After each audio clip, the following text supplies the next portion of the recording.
দেশের পুরনো মসজিদগুলোর মধ্যে অন্যতম মেহেরাবিয়া জামে মসজিদ। ১৪৫ বছর পুরানো এই মসজিদটি নির্মাণ করেছিলেন তৎকালীন জমিদার মেহরাব আলী চৌধুরী। এই মসজিদটির প্রাচীন ও দৃষ্টিনন্দন স্থাপত্য শিল্পের নিদর্শন হিসেবে পরিচিত। এর নির্মাণ শৈলী, গম্বুজ ও কারুকাজ তৎকালীন রুচিবোধের পরিচয় বহন করে। ৪টি বড় গম্বুজ সহ মোট ১৫টি গম্বুজ রয়েছে। মসজিদের দুই পাশে উত্তর ও দক্ষিণে রয়েছে কবরস্থান, দুই দিকে দিঘি। মসজিদের সৌন্দর্য পর্যটকদের আকর্ষণ করে বলেই তারা ছুটে আসেন। মসজিদের অনন্য কারুকাজ মুগ্ধ করার মতো। মেহরাব আলী চৌধুরী উনি যে থাকতেন, ওনার যে জোট সম্পদ, এই জোট সম্পদের মধ্যে এইটাই এরিয়া, এবং ওনার এই মসজিদ ওনার হাতে নির্মিত।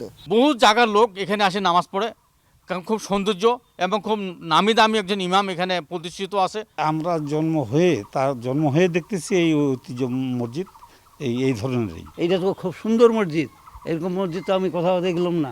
মেহরাবিয়া জামে মসজিদটি এসে দেখলাম, অনেক সুন্দর, আধুনিকতা আছে, পুরাতন ঐতিহ্যবাহী মসজিদ।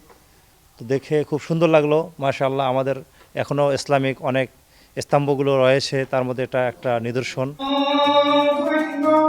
জমিদার মেহরাব আলী চৌধুরীর বংশধররা মসজিদের রক্ষণাবেক্ষণ করে আসছেন। বর্তমান মসজিদের সার্বিক তত্ত্বাবধানে আছেন আলহাজ মোসাদ্দেক হোসেন পপ্পু চৌধুরী। মসজিদের সার্বিক দেখাশোনা তিনারাই করেন এবং বর্তমান পবিত্র মাহে রমজানুল মোবারক উপলক্ষে প্রতিদিন তিনারা ইফতারের আয়োজন এখানে করেছেন এলাকার মানুষদের জন্য এবং পথচারী মানুষদের জন্য। আবার বিশেষ আরেকটা আয়োজন যে পবিত্র ঈদের দিনে তিনারা একটা মহৎ